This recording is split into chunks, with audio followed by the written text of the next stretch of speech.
My name is Devin Martin. I am a senior here at UNC-Charlotte. And as a student, I've come to recognize several problems when it comes to campus-sponsored transportation. 1, isolation from the surrounding community. 2, low ridership from our campus-sponsored transportation services. And 3, parking passes.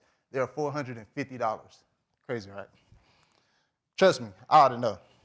My name is Devin Martin, and I'm a geographer with the discipline in transportation, GIS, and community and urban development, which means I understand geospatial perspective, which is the relationships between humans and places and how they interact.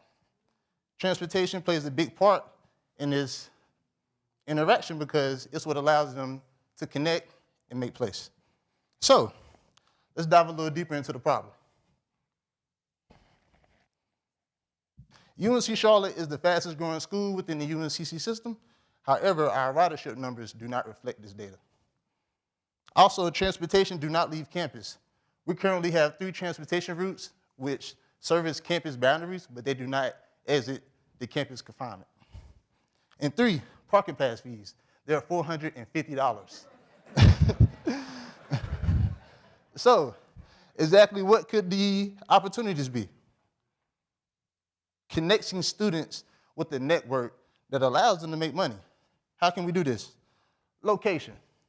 UNC-Charlotte is located within the 2nd largest business district within Charlotte, 2nd to downtown Charlotte.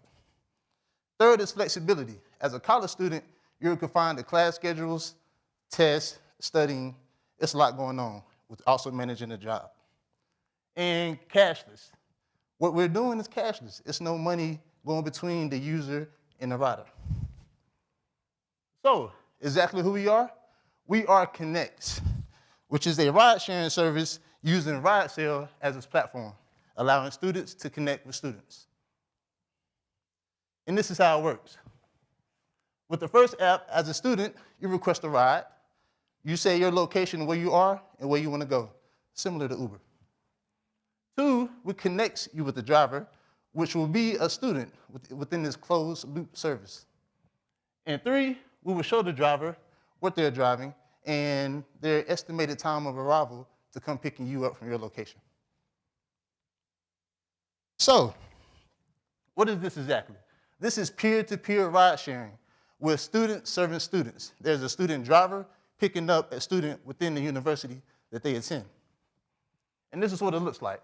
With the student driver, you must be enrolled, we do background checks, and with students serving students peer-to-peer, this is an accountability factor between the two, which allows them to act more responsible. So, what exactly is the market size? Here at UNC-Charlotte, we currently have 29,000 students, and we are focusing on the incoming freshmen and transfers, which is a total of 7,000. This number is still growing. So, what's the business model? How does this work? This is a prototype price. Let's say you pay a flat rate of $150. With this flat rate as a package, you would get an average amount of minutes and miles you can travel within this package. And the revenue stream from this is drivers taking 82% of this $150, and Conex as a business, we take in 18%. This is lower than all our competition, Uber, Lyft, you name it. So, exactly how we acquire our customers and drivers.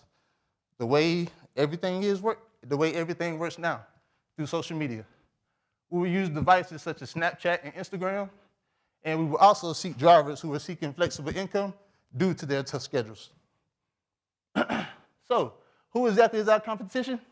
We have campus, friends, and of course, walking, using your feet, and they all offer different deliverables within their service, but Conex is the only one that celebrates community within this closed loop service. So what's the timeline for this? Next spring, we plan on doing our pilot study, which will acquire us the data to move forward to acquire drivers and determine the ratios between the drivers and the riders.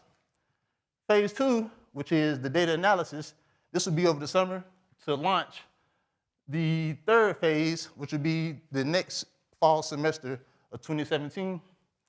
And in 2018, we will target other UNCC campuses to expand and move forward. And right here is our team. Any questions?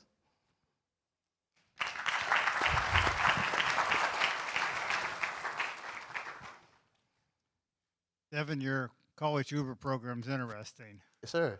Um, with Uber, they're having problems every place they go, it seems, with regulations, and they've overcome it because they got $1 zillion. Right. And they have attorneys that can work it.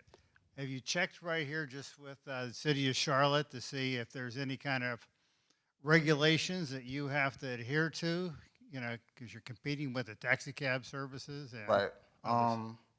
With students using their own cars to be able to use this service to make money by giving other students rides, there is no boundaries within that. Now, if we had our own fleet of vehicles and we were letting students use our fleet, then that's when all the legalities and everything else comes in. But with students using their own cars, if they have insurance, everything is up to date, current, model car, then everything is smooth and steady.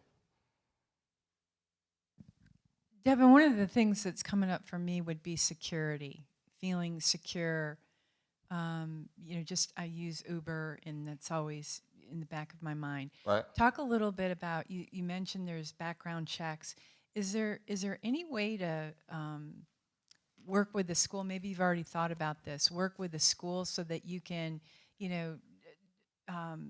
piggyback off the database of student IDs and Right. who they are and With students with the university being a public entity and Conex being private, there would be, we can interlink those two together in terms of putting this into the student life.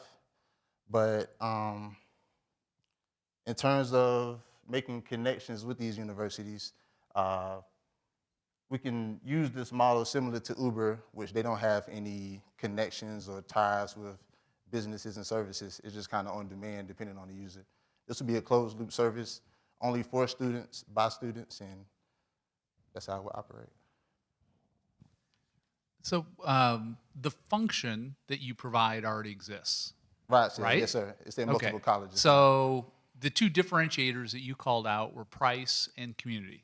Yes. So price is very straightforward, right? It's going to be, I guess you're going to be able to deliver this at lower cost, right? Talk to me about the community part. Why do you think that's important to the riders?